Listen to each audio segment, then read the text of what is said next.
एक भाई का सवाल था कि कितने बैंकों में मेरा अकाउंट होगा मिनिमम तो इनकम टैक्स देना पड़ेगा या नहीं देना पड़ेगा। एक भाई का इस तरह का सवाल आया, तो आज मैं सोचा कि इसका जवाब वीडियो के माध्यम से दे दूं ताकि आप लोगों को भी इस चीज की जानकारी हो जाए कि एक इंसान का, एक आदमी के नाम पे कितना सेविंग अकाउंट या क्रेडिट अकाउंट कितने बैंकों में रख सकता है।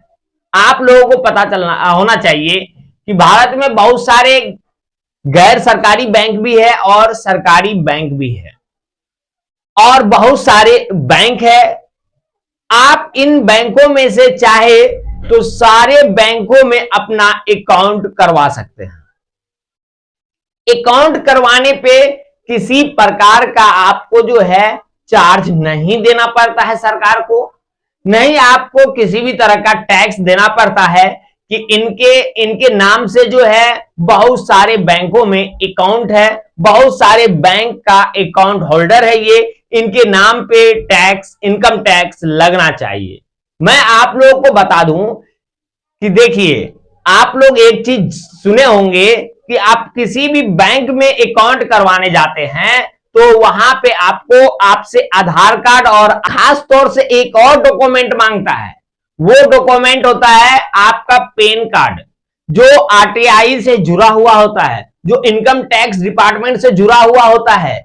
इसको जैसे बैंक में डाला जाता है वैसे ही जो है इनकम टैक्स डिपार्टमेंट को आपके बारे में फुल बायोडाटा, फुल जानकारी अपडेट हो जाता है, उनको मिल जाता है। और खास तौर से देखिए, हर एक बैंक का नियम है कि आपको सबसे पहले आप अकाउंट करवाइएगा तो केवाईसी करवाना पड़ता है।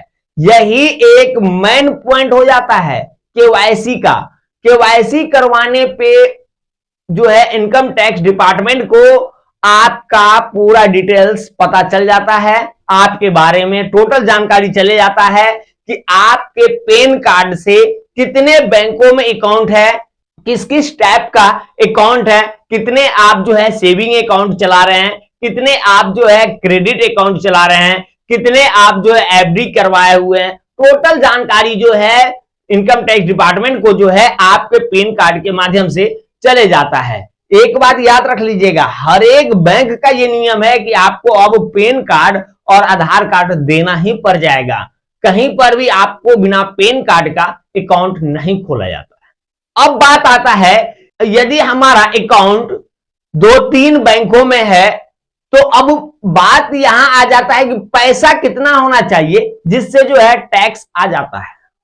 देखिए, आपसे पूछने कोई नहीं आता है या आपके घर पता करने नहीं आता है कि आपके पास कितना पैसा है, कितना पैसा हो जाने पे आपको टैक्स लगना चाहिए। एक ये शेड्यूल बनाया गया है, नियम बनाया गया है कि इतने से पार जाने पर जो है आपको टैक्स देना पड़ जाएगा। एक लिमिट को फाइनल कर दिया गया है कि आपका लिमिट जो है 10 लाख, 12 लाख, 5 लाख या 8 लाख, इस तरह का जो है लिमिट बना दिया गया है। उस लिमिट के अंतर्गत आपका अगर क्रॉस पार हो जाता है तो आपको टैक्स देना वाजिब हो जाता है। तो अब आपके ऊपर टैक्स लगेगा और आपको जो है इनकम टैक्स डिपार्टमेंट की तरफ से आपको नोटिस भी भेज दिया जाएगा और जो आपका पैन कार्ड पे एड्रेस रहेगा उसी के आधार पे आपको नोटिस भी भेजा जाएगा। तो आपका जैसे अब बात ये आता है कि ये लिमिट बनता कब है और हमें कैसे पता चलेगा कि आज इस बार जो है लिमिट क्या होता है। देखिए, हर एक चीज का टाइम टेबल होता है, हर एक चीज का जो है ईयर होता है। उसी प्रकार से जो है बजट का भी जो है साल होता है। बजट आप सुने होंगे कि इस बार का इतना का बजट पास हुआ है, इस बार का ये बजट पास हुआ है।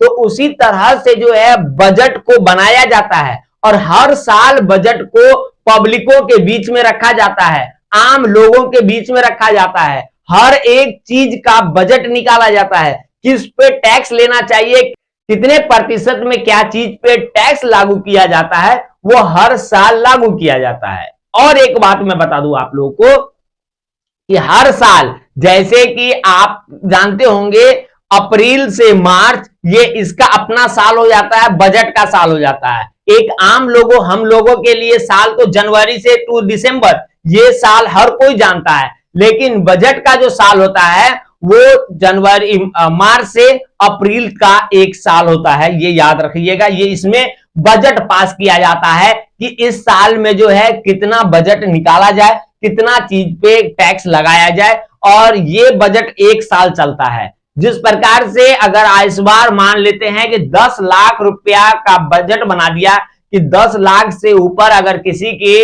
अकाउंट में पैसा है तो उसके ऊपर टैक्स लगना वाजिब हो जाएगा, तो हो सकता है नेक्स्ट ईयर में या तो इससे ऊपर कर सकता है या इससे नीचे कर सकता है। तो आपको यह देख लेना है कि जून जुलाई महीना में आप अपने अकाउंट को चेक कर लेना है कि अभी तक हमारे अकाउंट में टोटल अमाउंट कितना शो कर रहा है, कितना पैसा है।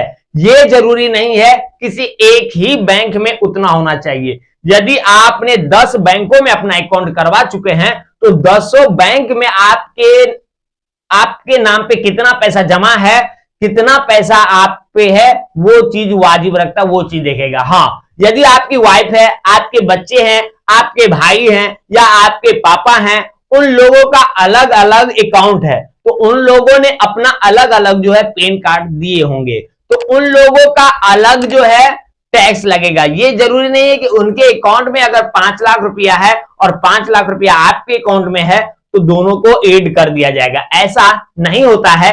आपके अकाउंट में कितना पैसा है, आपके पैन कार्ड से जो बैंक लिंक है उसमें कितना अकाउंट है, ये मायने रखता है। तो इस चीज पे ध्यान दीजिएगा।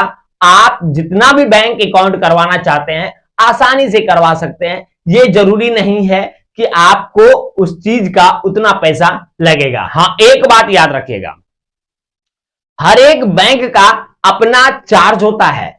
यदि आप किसी बैंक में अकाउंट करवाते हैं तो उसका अपना चार्ज होता है कि मैं आपको हर ट्रांजैक्शन पे आपको मेरे बैंक के द्वारा एसएमएस प्रोवाइड किया जाएगा, एसएमएस दिया जाएगा कि आपके अकाउंट से पैसे का क्रेडिट हुआ है या डेबिट हुआ है या पैसे का लेन देन हो रहा है, इसके बारे में जानकारी मिलेगा एक एसएमएस के जरिए। इसका बैंक आपसे साल का चार्ज काटेगी, ये याद रखिएगा। आपको क्रेडिट कार्ड दिया जाएगा, आपको डेबिट कार्ड दिया जाएगा बैंक के द्वारा।